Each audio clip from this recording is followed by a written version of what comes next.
نقیب اجلاس حضرت حافظ و قاری محمد عمران، معزز و محتشم سامعین کرام، السلام علیکم ورحمۃ اللہ۔ الحمد لولیہ والصلاة علی نبیہ اما بعد، فاعوذ باللہ من الشیطان الرجیم، بسم اللہ الرحمن الرحیم۔ قد جاءکم من اللہ نور وکتاب مبین، صدق اللہ العظیم وصدق رسولہ النبی الامین المکین المبین الکریم، ونحن علی ذلک لمن الشاہدین والشاکرین، والحمد للہ رب العالمین۔ حضرات، قابل مبارکباد ہیں وہ لوگ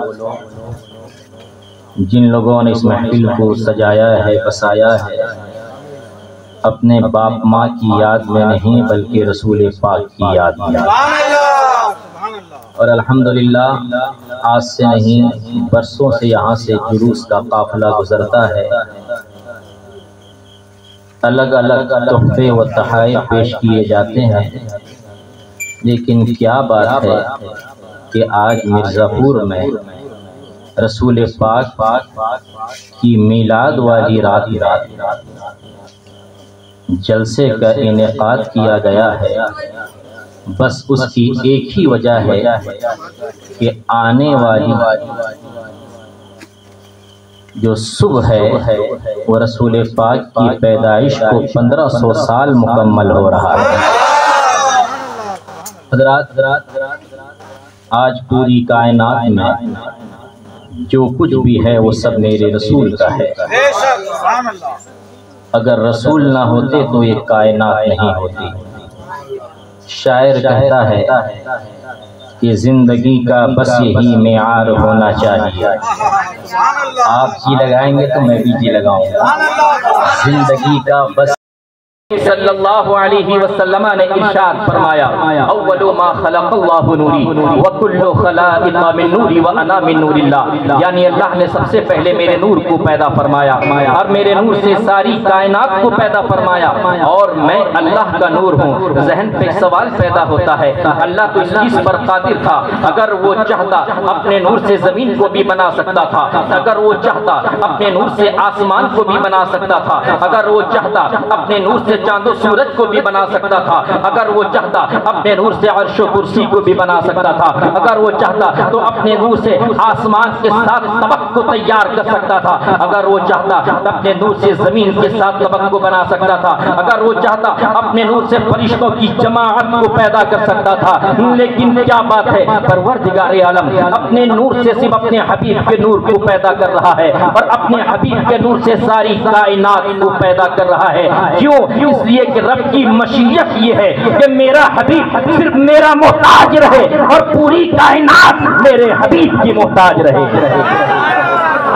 گویا کہ پتہ یہ چلا کہ نبی کریم صلی اللہ علیہ وسلم کی وجہ سے پوری کائنات ہے، آپ بھی ہیں اور ہم بھی ہیں۔ لیکن یاد رکھیں، نبی کریم صلی اللہ علیہ وسلم کو حکم ہوا، اے محبوب آپ یہ اعلان کریں باران کی چوٹی پر کھڑے ہو کر کہ ایک خدا کی پرستش کرو، ایک خدا کے سامنے جھک جاؤ۔ 40 سال کے بعد جب نبی کریم نے حکم خداوندی کی بنیاد پر باران کی چوٹی پر کھڑے ہو کر جب یہ کہا کہ اے مکے والو یہ بتاؤ کہ 40 سالہ زندگی میں نے تمہارے سامنے گزاری ہے، کیا کبھی میں نے تمہارے سامنے جھوٹ کہا ہے؟ کہ پورے مکے والوں نے کہا نہیں، آپ سے بڑا سچا تو پورے مکے میں نہیں ہے۔ پھر نبی کریم نے پورے مکے والوں سے مخاطب ہو کر کہا تھا، اے مکے والو یہ بتاؤ کیا میں نے کبھی کسی کی چغلی کی ہے؟ تو پورے مکے والوں نے کہا نہیں، آپ نے کبھی کسی کی چغلی نہیں کی ہے۔ نبی کریم نے پورے مکے والوں سے مخاطب ہو کر کہا تھا، اے مکے والو یہ بتاؤ کیا میں نے کبھی کسی کی غیبت کی ہے؟ تو پورے مکے والوں نے کہا نہیں، کبھی آپ نے کسی کی غیبت نہیں کی۔ پورے مکے والوں سے مخاطب ہو کر نبی کریم نے یہ فرمایا، اے مکے والوں یہ بتاؤ کیا میں نے کبھی کسی کی امانت پر خیانت کی ہے؟ کہ پورے مکے والوں نے کہا کہ آپ سے بڑا امین پورے مکے میں نہیں ہے۔ تو نبی کریم صلی اللہ علیہ وسلم نے فرمایا، مکے والوں بتاؤ کیا میری ذات سے کبھی کسی کو تکلیف پہنچی ہے؟ 40 سالہ زندگی میں نے تم لوگوں کے سامنے گزاری ہے، تم نے میرا دن بھی دیکھا ہے، رات بھی دیکھی ہے، صبح بھی دیکھا ہے، شام بھی دیکھا ہے، کیا میں نے کبھی تمہارے سامنے ایسی زندگی گزاری کہ تمہاری لیے تکلیف کا سبب بنے؟ تو پورے مکے والوں نے انکار کیا۔ اسی موقع پر نبی کریم نے فرمایا، اے مکے والوں سنو سنو، ایک خدا کے سامنے جھک جاؤ، ایک خدا کی پرستش کرو، کسی اور کی پرستش نہ کرو۔ وہ خدا ہے جس نے زمین و آسمان کو پیدا کیا ہے۔ تم جو معبودوں کو پوچھتے ہو، تم لات کی پرستش کرنا چھوڑ دو، منات کی پرستش کرنا چھوڑ دو، حبل کی پرستش کرنا چھوڑ دو۔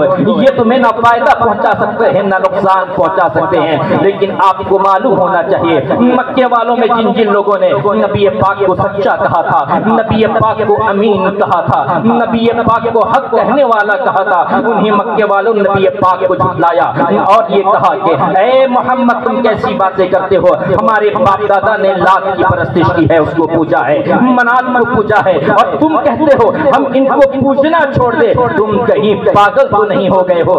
نبی کریم صلی اللہ علیہ وسلم نے ارشاد فرمایا، نہیں نہیں مکے والوں سنو سنو، میں جو کہہ رہا ہوں وہی حق کہہ رہا ہوں۔ یہ کہنے کے بعد نبی کریم صلی اللہ علیہ وسلم کو مکے والے جو امین کہتے تھے وہ ہٹنے لگے، دور ہونے لگے۔ کچھ تو ایسے تھے نبی کریم صلی اللہ علیہ وسلم کے ہاتھوں میں ہلکا بگوش اسلام ہو جاتے ہیں، اسلام کے دائرے میں آتے ہیں۔ ایک وقت وہ بھی آتا ہے کہ نبی کریم صلی اللہ علیہ وسلم کی عمر جب 53 سال کی ہوتی ہے، حکم خداوندی ہوتی ہے، اے میرے محبوب آپ مکہ سے مدینے کی جانب ہجرت کر جائیں۔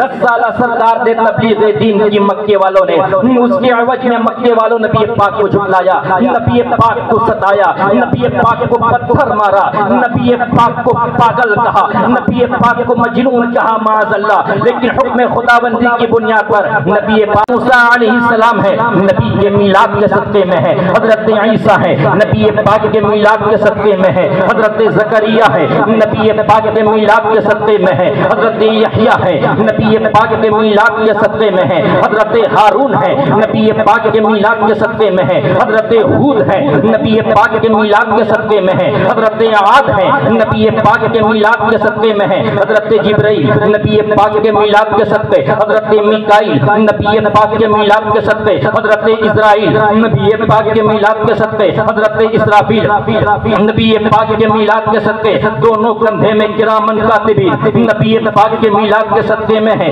منکر نکیر نبی پاک کے میلاد کے صدقے میں، یہ آسمان نبی پاک کے میلاد کے صدقے میں، یہ زمین نبی پاک کے میلاد کے صدقے میں ہے۔ لیکن کچھ لوگ یہ کہتے ہیں نبی پاک کے میلاد منانا بدعت ہے، نبی پاک کے میلاد منانا یہ نیا طریقہ ہے۔ میں ان ظالموں سے کہنا چاہتا ہوں سنو، اگر تم کہتے ہو میلاد منانا بدعت ہے، اس زمین کو ڈھونڈو جو زمین میلاد والی نہ ہو، اس آسمان کو ڈھونڈو جو آسمان میلاد والا نہ ہو۔ اگر اس زمین پر رہنا ہے تو کہنا پڑے گا حشر تک ڈالیں گے ہم پیدائش مولا کی دھوم، مثل فارس نجد کے قلعے گراتے جائیں گے۔